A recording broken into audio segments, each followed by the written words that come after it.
Hi, my name is Keith Mazza. Most of you know me as Sifu Keith. Welcome to our channel. Hey everybody, Sifu Keith here, and today's video is to deal with Wing Chun Chi Sao. It's actually pressure point strikes. But before we get there, I need you to go to the boxes, click like and subscribe, and click the bell to always to be kept up with our latest videos. Once again, thank you for your continued support, and have a great day.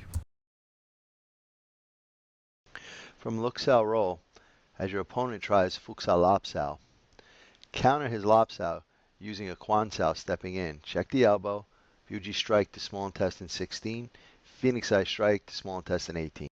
And don't forget to hit the like, subscribe, and share buttons. And when you hit the subscribe button, please hit the bell notification to all, so we can let you know as soon as we put out a new video. And we want you to know that we're here for you. So leave your comments below. We're going to get back to each and every one of you to make sure your questions get answered. And once again, thank you. We look forward to being your all things Wing Chun and more for many years to come.